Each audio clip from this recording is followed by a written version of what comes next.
Collections కి సంబంధించి official poster వచ్చింది. సో ఫస్ట్ డే కలెక్షన్స్ వచ్చేసి సో బాస్ ఫ్యాన్స్ అంతా కూడా చాలా హ్యాపీగా ఫీల్ అవుతున్నారు. సో మొన్న రాజాసాబ్ అండ్ ఈ రోజు Mana Shankara Varaprasad Garu. Hi, welcome to our channel Telugu cinema. This is Divyashree. So అమ్మో, సంక్రాంతి వచ్చేసింది. 2026 స్టార్ట్ అయిపోయి సంక్రాంతి వచ్చేసింది. పెద్ద సినిమాలు రిలీజ్ అయిపోతున్నాయి. సో మొన్న రాజాసాబ్ అండ్ ఈ రోజు మనశంకర వరప్రసాద్ గారు. సో మనశంకర వరప్రసాద్ గారు మూవీ టీం నుంచి కలెక్షన్స్కి సంబంధించి ఆఫీషియల్ పోస్టర్ వచ్చింది. ఎడిటర్ గారు ఒకసారి ఆ పోస్టర్ మన ఫ్యాన్స్కి చూపించండి. చూసారు కదా. సో ఫస్ట్ డే కలెక్షన్స్ వచ్చేసి 84 crores గ్రాస్ రాబట్టిందనమాట మనశంకర వరప్రసాద్ గారు. సో బాస్ ఫ్యాన్స్ అంతా కూడా చాలా హ్యాపీగా ఫీల్ అవుతున్నారు. అండ్ అలాగే ఓవర్సీస్లో కూడా కలెక్షన్స్ చాలా స్ట్రాంగ్గా ఉన్నాయి.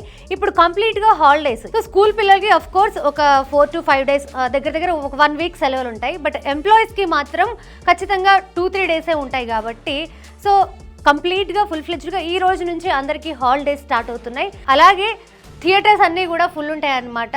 ఇప్పుడు మొన్న రాజాసాబ్ రిలీజ్ అయింది అండ్ ఇప్పుడు మనశంకర వరప్రసాద్ గారు రిలీజ్ అయింది కాబట్టి ఈ 2 సినిమాలకి సంబంధించి థియేటర్స్ అన్నీ కూడా ఫుల్గా ఉన్నాయి. అండ్ రేపు ఇంకొక 2 సినిమాలు రాబోతున్నాయి కాబట్టి కలెక్షన్స్ అన్ని స్ప్లిట్ అయ్యే ఛాన్స్ ఉంటుంది అనమాట. ఎందుకు అని అంటే ఇప్పుడు నేను నా ఫ్యామిలీతో చిరంజీవి సినిమాకి వెళ్ళాలనుకున్నాను, కానీ థియేటర్ ఫుల్ ఉండడం వల్ల నాకు టికెట్స్ దొరకలేదు. సో ఆబ్వియస్లీ అప్పుడు నెక్స్ట్ ఇంక తర్వాత ఏ సినిమా బాగుంది, రవితేజతో లేకపోతే ప్రభాస్తో, నవీన్ పోలిశెట్టితో, శర్వానందో ఏదో ఒక సినిమాకి అయితే ఖచ్చితంగా టికెట్స్ బుక్ చేసుకొని వెళ్తాం. అట్లా ఈ కలెక్షన్స్ స్ప్లిట్ అయ్యే ఛాన్స్ ఉంటుంది అనమాట.